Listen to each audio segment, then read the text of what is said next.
Hey, you can't sleep here. This is private property. I'm not sleeping. I'm waiting for my daughter. She's inside that building. Which building? The dance studio, right there. Her class ends in 10 minutes.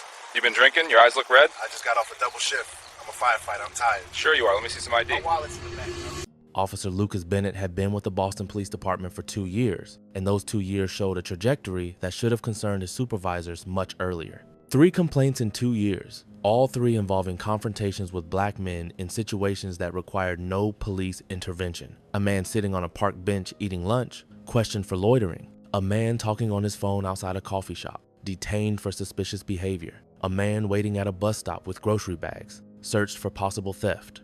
Each complaint ended the same way. Verbal counseling that Bennett acknowledged but never internalized. One Saturday evening in Boston, his inability to see black men as people simply existing in public spaces collided with someone whose job involved running into burning buildings to save lives, and that collision would end Bennett's career before it really started, cost the city $1,600,000, and expose how departments keep officers who show problematic patterns from day one. A black man in his late 30s, Marcus Webb, was sitting on a curb near his car, waiting for his 8-year-old daughter to finish her ballet class. His body heavy from exhaustion after working a double shift at the fire station. No crime, no disturbance, no violation. Just a father waiting to pick up his child. But Officer Bennett saw him through a lens so narrow that a tired man sitting on a public curb registered as suspicious activity couldn't process that someone might have a legitimate reason to be exactly where they were, and couldn't imagine that the person he was about to confront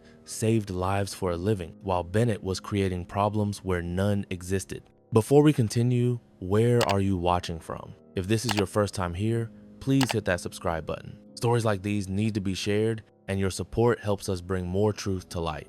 Boston, Massachusetts. Jamaica Plain, a diverse neighborhood with a mix of families, young professionals, and longtime residents. The area features tree-lined streets, local businesses, community centers, and the kind of small commercial strips where kids take dance classes and parents wait outside. It was 5:45 on a Saturday evening in early March. The sun had set about 30 minutes earlier, that early springtime when dusk comes quickly and the air still carries winter's chill. The temperature had dropped into the low 40s. A few people were out, finishing errands, picking up kids from activities, heading home for dinner.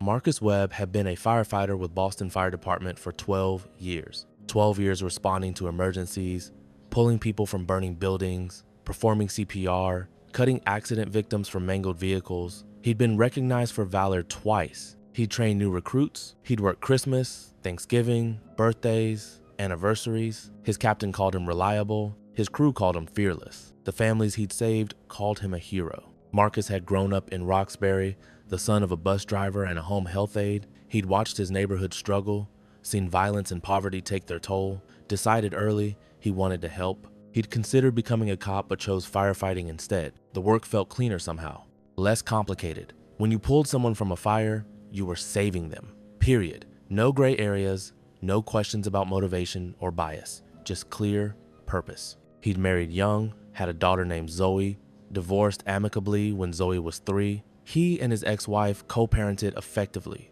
split custody, shared decisions, put Zoe first, always. That Saturday, it was his weekend. He'd worked a double shift, 24 hours straight covering for a sick colleague, gotten off at 3 in the afternoon, gone home to shower and change, then driven to pick up Zoe from her ballet class. The dance studio was in a small commercial building on Center Street. Class ended at 6. Marcus had arrived at 5:30, parked his silver Honda sedan in a spot near the building, and gotten out to stretch his legs. He was exhausted. His body ached from lack of sleep and a full day of physical work. He decided to sit on the curb for a few minutes, get some fresh air, clear his head before Zoe came out. He sat down on the concrete curb next to his car. He was wearing jeans and his Boston Fire Department hoodie, the one with the station logo that he wore on days off. His firefighter badge and ID were in his wallet inside the car. His phone was in his pocket. He closed his eyes briefly, feeling the cool air, trying to shake off the exhaustion. He was doing nothing wrong. He was a father waiting for his daughter. He had every right to be there. But Officer Lucas Bennett, patrolling the area looking for anything that seemed off, saw something different.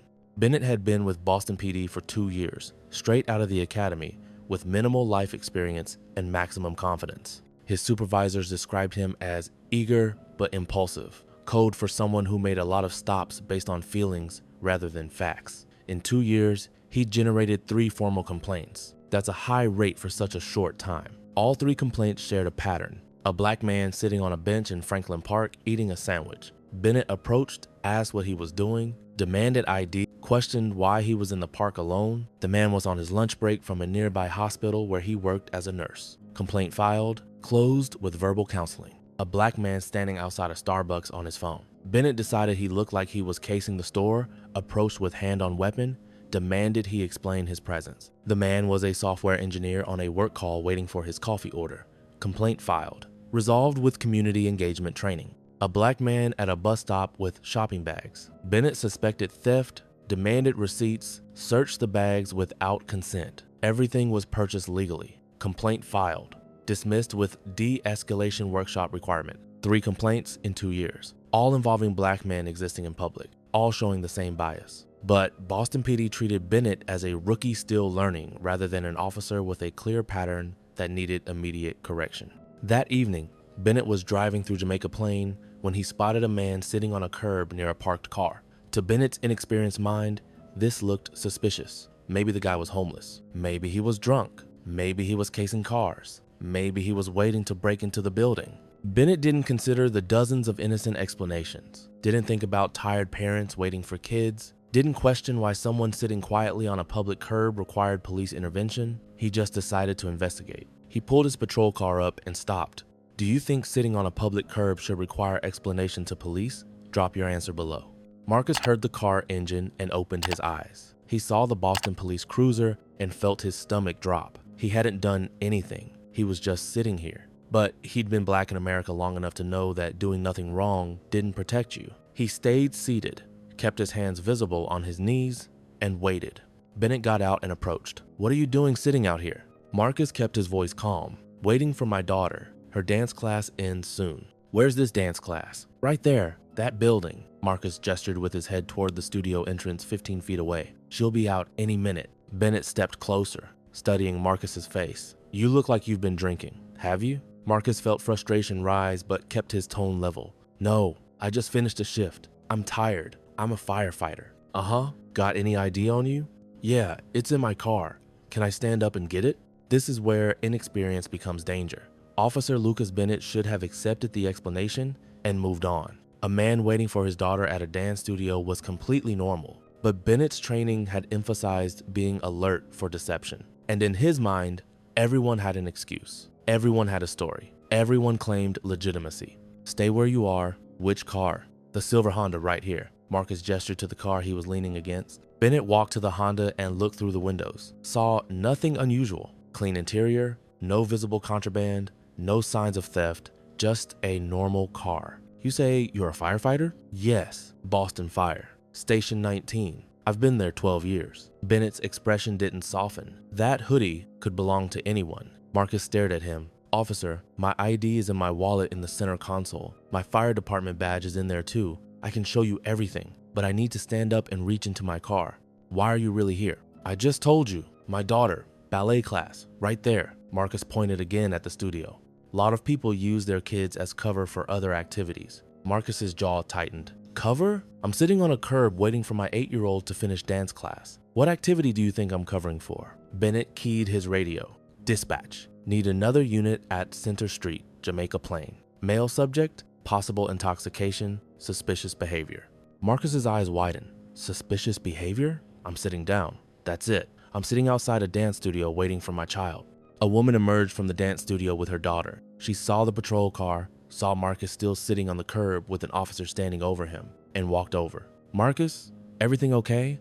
Marcus turned his head slightly. Hey Denise, I'm fine. This officer seems concerned that I'm sitting here. Denise, another parent whose daughter was in Zoe's class, looked at Bennett with confusion. Concerned? Marcus picks up Zoe every other Saturday. He's always here. He's her dad. Bennett's tone was defensive. Ma'am, I need you to step back. But I'm telling you he's supposed to be here. He's not doing anything wrong. He's just waiting for his daughter. Ma'am, this is police business. Police business? A firefighter picking up his daughter is police business? Another patrol car arrived within 3 minutes. Officer Sarah Kim stepped out, an 8-year veteran who'd worked with Bennett before and recognized his tendency to create problems from nothing. She approached and immediately saw the issue. A man sitting on a curb near his car. A parking area outside a dance studio. No signs of intoxication, no signs of danger, just another Lucas Bennett special. Bennett, what's happening? Subject sitting on curb, claims he's waiting for his daughter, seems intoxicated. Kim looked at Marcus, then at Denise, who was still standing nearby. Sir, can you tell me what happened? Marcus's voice carried exhaustion and frustration in equal measure. My name is Marcus Webb. I'm a firefighter with Station 19. I worked a double shift that ended at 3. I came here to pick up my daughter Zoe from her ballet class. I arrived early, got out of my car to stretch, and sat down on the curb because I'm exhausted from 24 hours of work. This officer pulled up, accused me of suspicious behavior and possible intoxication, and called for backup because a tired father is sitting outside waiting for his child. Kim turned to Denise. Do you know this man? Yes, he's Zoe's dad. He picks her up every other Saturday. He's been doing it for 2 years. There's absolutely nothing suspicious about him being here. He's a firefighter. Everyone in the class knows him. Kim pulled Bennett aside, her voice low but firm. He's a firefighter. A witness confirms he's picking up his daughter. What exactly did you think was happening here? He was sitting on a curb looking suspicious. Sitting on a curb looks suspicious? Bennett, this is your 3rd complaint in 2 years, all 3 involving black men doing completely normal things. Do you see the pattern? I was being thorough. You were profiling. There's a difference. The dance studio door opened and a group of little girls in leotards and tights emerged. One of them, Zoe, spotted Marcus and started running over. Then she saw the police cars and stopped, her face filled with fear. Daddy, Marcus's heart broke. I'm okay, sweetheart. Just a misunderstanding. Zoe ran to him, tears starting. Why are the police here? Did you do something bad? Marcus stood up finally and knelt to her level. No, baby, I didn't do anything. These officers just wanted to check on me. Kim knelt down to Zoe's level. Your dad's fine, honey. Everything's okay. You ready to go home with him? Zoe nodded, clutching her ballet bag. Kim stood and addressed Bennett. He's going home with his daughter. Now, should officers face immediate review after 3 similar complaints in 2 years? Let me know what you think. A supervisor arrived 10 minutes later. Lieutenant Frank Morrison, a 19-year veteran who'd reviewed Bennett's complaint file twice already. He spoke with Kim, with Denise, with the dance studio owner who'd come outside, and with Marcus while Zoe sat in the car. Then he turned to Bennett with an expression of finality, radio, and badge. Administrative leave pending investigation. Bennett's face went pale. Lieutenant, I was just checking. You harassed a firefighter for sitting on a curb. You accused him of intoxication with no evidence. You traumatized his 8-year-old daughter. And this is your 3rd complaint in 2 years showing the exact same bias. You're done until Internal Affairs investigates. Radio, badge, now. Bennett handed them over, stunned. Morrison turned to Marcus. Mr. Webb, I apologize on behalf of Boston PD. This stop should never have happened. Officer Bennett will be investigated thoroughly. If you choose to file a formal complaint, we'll cooperate fully. Marcus looked at Zoe through the car window, saw her scared face, and felt rage simmer beneath his exhaustion. Lieutenant, I run into burning buildings for a living. I've pulled children from fires, I've saved people who were minutes from death, and today I got harassed by your officer for sitting on a curb waiting to pick up my daughter. She just watched me get questioned like a criminal. That's not something an apology fixes. By that evening, Marcus had contacted the Firefighters Union, who immediately connected him with legal counsel. By Monday, the story was in the Boston Globe. Firefighter detained while waiting for daughter at dance class. BFD member questioned by police outside studio. Officer's 3rd complaint in 2 years involved stopping black man doing nothing wrong. The response was immediate. The fire department stood behind Marcus publicly. The police commissioner called him personally. Fellow firefighters shared their own experiences with Bennett and other officers. Parents from the dance studio wrote letters supporting Marcus. Marcus filed a lawsuit 4 weeks later, naming Officer Lucas Bennett, his training officer who'd signed off on him despite early warning signs, and Boston PD. The allegations were direct. Racial profiling and discrimination, unlawful detention, harassment, false accusation, violation of 4th Amendment rights, intentional infliction of emotional distress on a minor, failure to properly train and supervise an officer showing clear bias pattern. The complaint included Bennett's record, 3 complaints in 2 years, all involving black men in normal situations, all dismissed with minimal consequences. Boston's city attorneys reviewed the case. Witness statements supported Marcus. The dance studio owner confirmed his regular presence. Bennett's complaint pattern showed obvious bias. Bennett had no legal basis for the stop. The city settled 14 months later, $1,600,000 paid to Marcus Webb. A substantial settlement for what appeared to be a minor stop, but reflected the trauma to his daughter and the pattern of harassment. Officer Lucas Bennett was terminated 9 weeks after the incident. The termination letter was clear. Officer Bennett engaged in racial profiling of a firefighter outside a dance studio. He detained Mr. Webb without reasonable suspicion. He accused him of intoxication without evidence. He created a traumatic experience for an 8-year-old child. His pattern of similar conduct, documented through 3 complaints in 2 years, demonstrates unsuitability for continued employment. Termination immediate. Bennett's name entered the National Decertification Index. His 2-year law enforcement career ended. Bennett did not appeal. His attorney advised that fighting termination for traumatizing a firefighter's child while the firefighter waited outside was unwinnable. Bennett released no statement. Marcus testified at a Boston City Council hearing on police training. "I'm a firefighter. When I get the call, I respond. I don't look at someone's race or neighborhood before deciding if they're worth saving. I just go. I run in while others run out. That's my job. And Officer Bennett saw me sitting on a curb and decided I was a criminal. He scared my daughter. He made her think her father had done something wrong. Zoe asked me that night if police were going to take me away. She's 8 years old. She shouldn't have to think about that." He paused. $1,600,000 is what Boston paid because a 2-year officer couldn't imagine a black man sitting on a curb might just be a tired father. But money doesn't erase my daughter asking why police think I'm bad. It doesn't undo her fear, and it doesn't stop the next Lucas Bennett from harassing the next father. Boston PD implemented new policies 6 months later. Mandatory bias training before field certification. Automatic investigation after 2 similar complaints within 3 years. Real-time supervisor review of all stops involving accusations of suspicious behavior. Community feedback integration into officer evaluations. Why do rookies with obvious bias patterns get verbal counseling instead of termination? Comment your thoughts. This wasn't about one Saturday evening.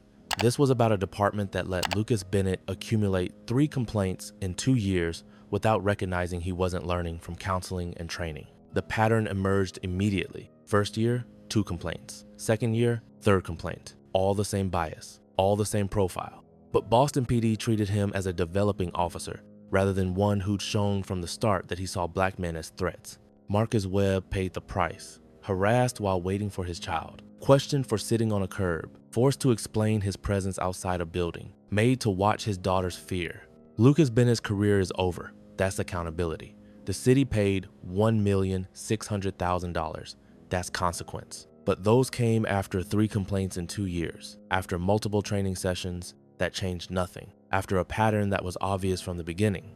The real question is, what changes now? Do departments act after complaint 2 instead of waiting for complaint 3? Do they recognize when officers show bias patterns immediately rather than giving endless chances to improve? Do they understand that fathers shouldn't have to explain why they're picking up their children? Because if we don't fix the system that kept Lucas Bennett patrolling for 2 years, through 3 complaints, if we don't address the training culture that thinks verbal counseling fixes bias, then we're just waiting for the next 2-year officer, the next victim, the next firefighter questioned for sitting outside a dance studio. Comment if this should be policy. 2 similar complaints within 2 years triggers immediate termination for officers in their first 3 years. No more endless training chances. And if you believe these stories matter, if you think traumatizing 8-year-olds should end careers, not generate counseling sessions, then hit that subscribe button. We're exposing how departments treat obvious patterns as learning curves. We're demanding better. We're fighting for fathers who deserve to pick up their children without interrogation.